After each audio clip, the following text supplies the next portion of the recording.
And very often, we're not even aware of when they're occurring in our lives.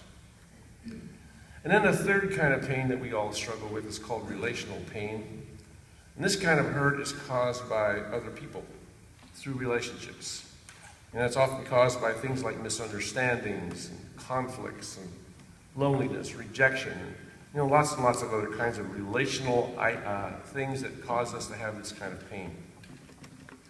Now, when people deal with pain, whatever kind of pain it is, we all naturally want relief. And interestingly, one of the first things, now studies have shown this to be true, one of the first places that people go when they're in pain is to God. And sometimes this could even be people who are claimed to be atheists, and I've personally experienced that with individuals, some individuals who have claimed to be atheists, and then when pain starts to come into their lives, first thing they want to do is get on their knees and talk to God. David wrote about this in Psalm 34:18, which I put in your notes. He says, "The Lord is close to the brokenhearted and save those who are crushed in spirit." Isn't that a wonderful psalm? See, God says in this psalm that you can never be closer to Him than when you're hurting. It's a very, very interesting concept. And as I mentioned a moment ago, it just seems to be embodied in people's lives. But what's interesting about this is David himself didn't always remember this in his own life. Many times he just tried to solve his problems on his own before he went to God. In fact, what David would typically do is he'd go to God and say, "Lord, I've got this problem, and here's what I've been trying to do about it, and it's not working. Now I realize I need your help. Please forgive me and help me." See, David would do that frequently. You can see that all over the Psalms. The same repeat scenario on the part of David. So the question is, why would he do that? Especially since he knew better. Well, we don't really know for sure, but except to say, of course, that he was human, just like we are. It does sound kind of familiar, doesn't it? It's kind of what we do as well. See, we try to fix our own problems. Very often, that's what we do. We have a problem, we think, "Oh, okay, I can fix this," and we try to do that. And then when our fixes don't work, we end up going back to God. Well, that's what I'm going to talk about this morning. However, we're going to take a slightly different approach than what's normally taken when this subject is discussed. Instead of talking about things that work, we're going to talk about things that don't work. Specifically, we're going to talk about 6 common approaches that people typically take when they try to solve their own problems that never work. Now, I realize that's a little unusual, but rest assured, we're not going to leave it there. We actually are going to talk about some things that work as well. So let's get started. The first approach that doesn't work is ignoring the problem. Ignoring the problem. Now, I call this the John Wayne approach. John Wayne would say, "I'm tough. Give me a bullet to bite on." My John Wayne interpretation is too good. But that's kind of what he would say. And David kind of said the same thing in Psalm 32:3, and that's in your notes. Take a look. He says, "There was a time I wouldn't admit my sin, but my dishonesty made me miserable and filled my days with frustration." Okay, so this brings up an interesting point. Here's something that I think we need to ask ourselves periodically. See, when we're having our daily quiet times, we're talking to God, we're praying, reading the Bible, doing that sort of thing, I think one of the important parts of daily quiet times is self-examination. So here's a good question to ask yourself. Is there any pain in my life right now that I'm ignoring? That's kind of you might say, an odd question to ask yourself, but some of the time we don't even know when we're ignoring our pain. So I think it's a good idea to periodically ask yourself that question. Is there anything in my life right now that I'm ignoring? Any pain that I'm ignoring? Let me give you some examples. Let's say, for instance, that you have some dysfunctional people in your family. Nobody has those, do they? But then you pretend you don't see them. Or maybe you're living with somebody. Or maybe you're having an affair and you think it's okay. Maybe your marriage is on the rocks and you're just pretending that it isn't. Maybe you've got problems at work and you're ignoring those as well. So the list is pretty endless. We can, as we start thinking about our own lives, especially in this period of quiet time, and we're doing self-introspection and asking ourselves this question: is there any pain in my life that I am ignoring? This will come through, especially if we ask God to show us. With that Psalm 139, verses 23 and 24, where he says, "Search me, O God, know my heart. Test me and know my anxious thoughts. See if there's anything in me that offends you, and lead me along the path of everlasting life." When we ask God to do that, guess what? He always will. He always will. Okay, the question comes back then, why do we do this? Why do we ignore our pain?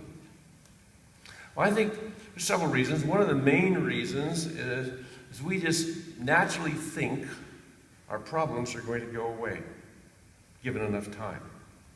That old adage about time heals all wounds? But that's just simply not true. What happens to an unattended wound? It usually gets infected and festers until it becomes a much bigger problem. And David said that exactly in this psalm. He says, when I ignored my pain, it made me miserable. See, David was festering inside, and it was getting worse. And he was acknowledging that to God. Second reason why I think we ignore our problems and our pain is because we naturally tend to procrastinate. We say things like, one of these days. How many times have you said that? One of these days, I'm going to do whatever, fill in the blank. I'm going to go to the dentist. I'm going to get the surgery I need. I'm going to go get some marriage counseling. I'm going to confront my mother-in-law. How about that one? See, we tend to postpone what is potentially painful. And we all do that. But notice what happens. David says we get miserable. And that's so true. See, procrastination always turns minor problems into major problems. For example, if you waited till April 14th to do your taxes, you'd probably be in deep weeds. Okay, so that's the first approach that doesn't work. Let's go to the second approach. The second approach that doesn't work is running away. Running away. See, we call the first approach dealing with we call the first approach in dealing with pain the John Wayne approach, but I call this approach the Don Knotts approach. Those of you who know who Don Knotts was, he was kind of a chicken-hearted guy. So this approach is a chicken-hearted approach. See, we run from pain. We leave, we get out, we retreat, we back off. We don't stick around. It's kind of typically what we do when we do that. Now in Psalm 55, verses 6 and 8, it's in your notes, David says, "I wish I had wings like a dove. I'd fly away and find some rest. I'd flee to some refuge from all this storm." Let me ask you, have you ever felt that way? I'm sure we all have, because it's human nature to want to get away from difficulties. And there are many, many ways we do that too. I'm sure you could think of some. Some of us, immerse ourselves in television or video games or hobbies or computers or entertainment or even addictions. That's a source of comfort for many people. See, we're experts at finding ways to escape. But there is a big problem with this escape approach. See, we can get away for a while, but when we come back, and we always have to come back, we still have the problem. See, the problem doesn't go away. So we still have to face it. See, God is not going to give up. If we don't respond to the stimuli that God presents to us the first time, we have a problem and God gets involved and He wants us to do something about it and He causes things to happen. And if we don't respond to that, then He's going to come back again and again and again. I don't know if you've ever experienced that. But as God increases the pressure, what happens? Things get harder. And finally, God drives us to our knees. So why go through all that agony because it's going to happen eventually anyway. So why not just say, okay, Lord, I'm going to pay attention and do what you want me to do. All right, the third approach that doesn't work is hiding our problems. Now, the person who says this says, I'm not going to ignore my problems. I'm not going to run away from them either. I'm just not going to tell anybody about them. In fact, I'm going to cover them up. I'm going to wear a mask. I'm going to put on a good appearance. David tells us in Psalm 39, verses 2 and 3 in your notes there, he says, I kept quiet, not saying a word, but my suffering only grew worse. I was overcome with anxiety, and the more I thought, the more troubled I became. Now, a common way that we hide our problems is called denial. Probably heard that word, denial. It's a recovery word, I know, but it's also a very descriptive word of this process. So someone will say to us, for example, you're angry. We'll say, oh, no, I'm not angry. Mm-hmm. Yes, you are. No, I'm not. And so we continue to deny it. See, we don't like to admit that we are angry or hurt or bitter or anything for that matter because we feel vulnerable. We're letting our humanity out, and we just don't want to do that. A good example is a game that married people play. It's called the Is There Something Wrong game. Husband says to his wife, is there something wrong? She hasn't spoken to him in 5 hours, And she says, no, nothing's wrong. He says, I can tell something's wrong. Oh, no, everything's just peachy. And they kind of go back and forth, nothing, and they will not admit to anything. That's called the Is There Something Wrong game. How many of you ever played that? I do that all the time. I'm a pretty good expert at it, actually.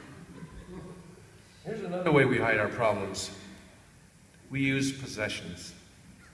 You think, if I could just get a certain thing, my problems would be neutralized, and I'd be happy. If I could just get a Mercedes, or go on a European vacation, if I could just buy something, anything, everything would be okay. That's a distraction.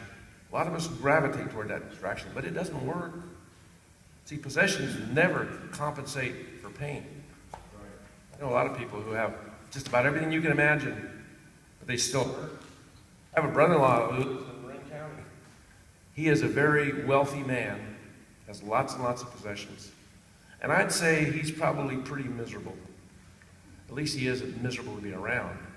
And so I suspect there's something going on inside of him, and possessions certainly aren't helping.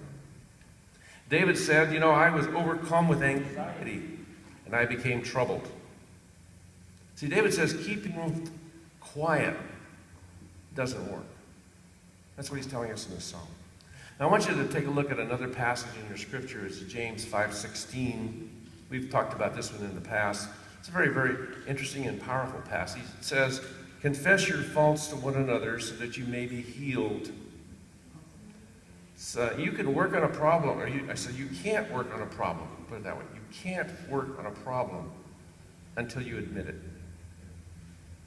And admitting it starts with yourself, and then you have to tell somebody else about it. In this passage, I'm going to paraphrase it. James says, revealing your feeling leads to healing. It's an interesting way of looking at it. Revealing your feeling leads to healing. Sometimes when I'm counseling people, I'll hear somebody say, I've never said this to anyone before. And when I hear that, I suspect that we're going to have a breakthrough because they're about to come clean about something. And that always leads to healing. Okay, a fourth approach that doesn't work is worry. See, when we have pain in our lives, we often fret and stew and get uptight. We worry. But worry is nothing more than an attempt to control something that we're not equipped to control. See, it's called playing God. We're assuming a responsibility that God never intended us to have. We're trying to do something that we're incapable of doing. And one of the fallouts of that is worry. See, if I worry about something